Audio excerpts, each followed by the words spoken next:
umachikle. Then ultimately again, he erases that ink blot. He erases that blotch of ink, and then I will say what happens. So now that blotch has one erasure. Then what happens?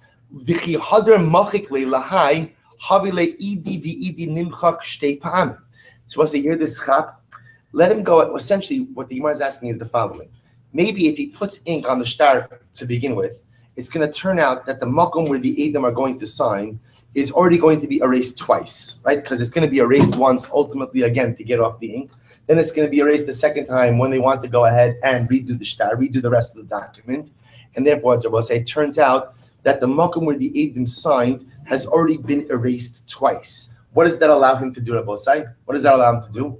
That potentially allows him to go ahead and then erase the text itself a second time. And after he erases the text the second time, then what's going to happen? What's going to happen? Lemaisa, again, the shtar is going to look the same. Look at the Rashbam for just a moment.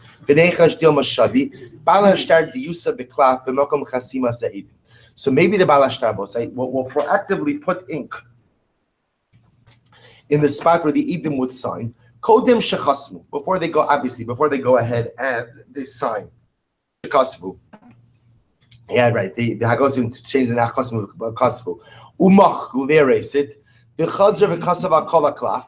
Umach go kulo. So we'll say what happens. They go ahead and they write on the klaf. Then they erase the klaf again. V'chasmu ha'edim beklaf shenimchak shtei pa'amim.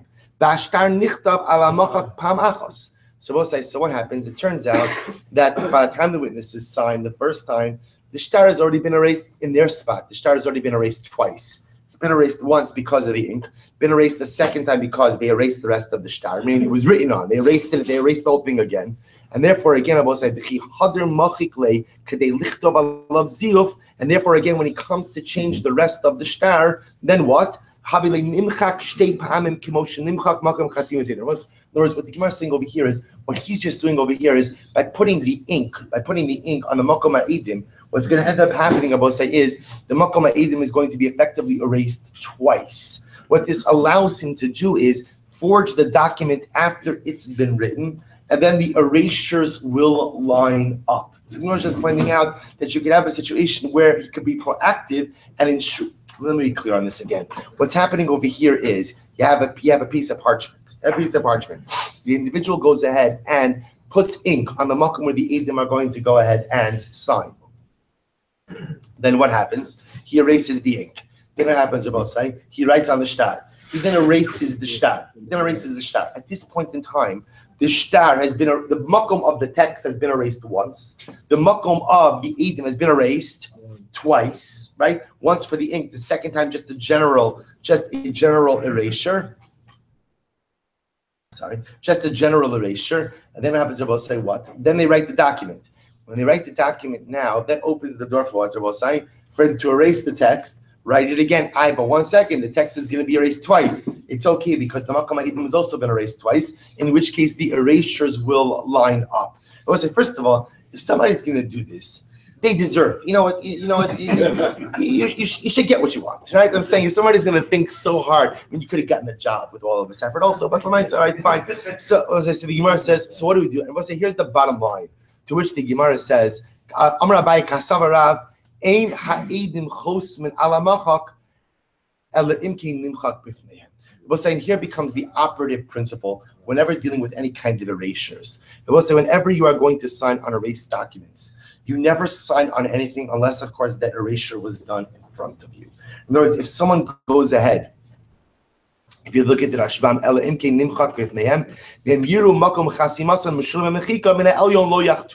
if you see that ultimately, again, the spot where you're going to sign looks different than the spot above, then what? Don't sign on it. So we'll say, and this becomes essentially the guiding principle within the halacha itself, which is about said that whenever you're going to be signing ultimately again on, you never sign on anything that's been erased unless it's been erased right in front of you. He's signing the signatures of the Edom himself. I'm sorry? The Edom aren't signing it, it's Mezuyah. No, it's not Mezuyah. They're signing, the difference over here is they're signing on a document, meaning they're signing on a shtar. They're signing on a shtar, and it's a totally legitimate shtar. What he's done over here is he's created a situation where the spot that they're signing on has been erased twice. So that leaves the door open for him to then erase the top of the text, which has only been erased once, rewrite his own text, and then the erasures will match up with each other. To which the Gemara says, if somebody presents you with an erased parchment to sign on, you don't sign on that, essentially, unless you've been a party to this transaction from the erasures from the beginning.